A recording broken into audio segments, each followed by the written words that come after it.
ایران نے جنگ ختم کرنے کے لیے امریکی امن تجویز پر اپنا جواب پاکستان کے ذریعے بھیج دیا ہے۔ ایرانی جواب میں جنگ کے تمام محاذوں خاص طور پر لبنان پر خاتمے اور بحری جہازوں کی حفاظت کو یقینی بنانے پر زور دیا گیا ہے۔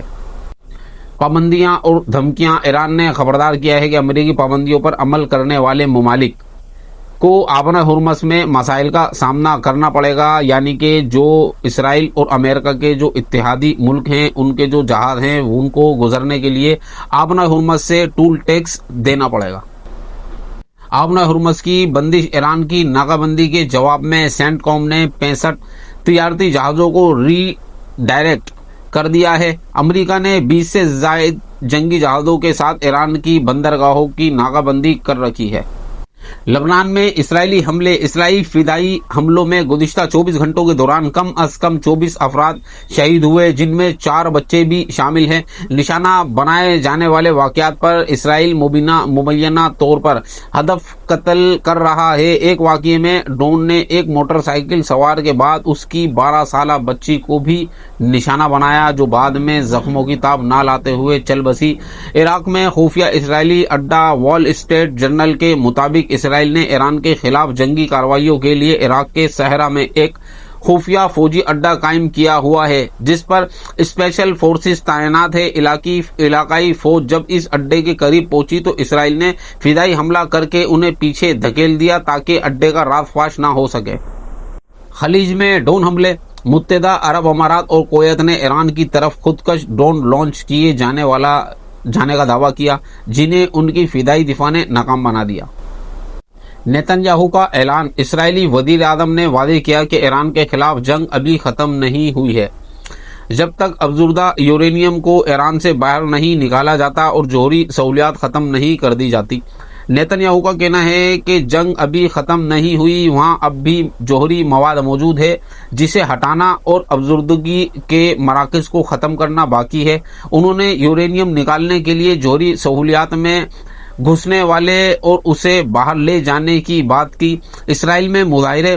تل ابیب میں اسرائیلی شہریوں نے نیتن یاہو کی حکومت اور لبنان پر جاری حملوں کے خلاف مظاہرے کیے۔ ایک 83 سالہ احتجاج کرنے والے نے کہا، حکومت تباہی ہے، ہماری حکومت غلط راستے پر چل رہی ہے، ایران ہمارا دشمن ہے لیکن سب سے خطرناک نیتن یاہو دشمن ہے۔ ایرانی صدر کا بیان۔ ایرانی صدر مسعود پزشکیان نے کہا ہے، ہم دشمن کے سامنے کبھی نہیں جھکیں گے۔ مذاکرات کا مطلب ہتھیار ڈالنا نہیں ہے۔ انہوں نے خبردار کیا کہ ایران قومی مفادات پر کبھی سمجھوتا نہیں کرے گا۔ معاشی تباہی۔ ایران کا تخمینہ ہے کہ امریکی اسرائیلی حملوں سے ملک کو $270 ملین کا نقصان پہنچا ہے۔ 1,25,000 سے زائد سویلین مکانات تباہ ہو چکے ہیں، جس میں 1 لاکھ گھر اور 23,500 تجارتی مقامات شامل ہیں۔ ہلاکت ایران میں شہادتوں کی جو تعداد ہے 3,000 سے 3,600 کے قریب جانی نقصان اور 26,500 سے زائد زخمی ہیں۔ روس کا موقف۔ سخت الفاظ میں مذمت۔ روس نے امریکی اسرائیلی حملوں کو ایک خود مختار اور آزاد ریاست کے خلاف پہلے سے منصوبہ بند اور غیر مستقل مسلح جارحیت قرار دیا ہے اور فوری جنگ بندی کا مطالبہ کیا ہے۔ نیوکلیئر جنگ کی وارننگ۔ صدر پیوٹن نے میڈویف نے خبردار کیا ہے کہ ایران پر حملہ جوہری جنگ اور عالمی تباہی کا باعث بن سکتا ہے۔ کمزوریوں کے ساتھ محدود کردار۔ ثالثی کی پیشکش مسترد۔ پیوٹن نے اسرائیل اور ایران کے درمیان ثالثی کی پیشکش کی تھی، لیکن امریکہ نے اسے مسترد کرتے ہوئے کہا، مجھ پر احسان کرو، پہلے اپنی ثالثی کرو، روس کی ثالثی کر لو۔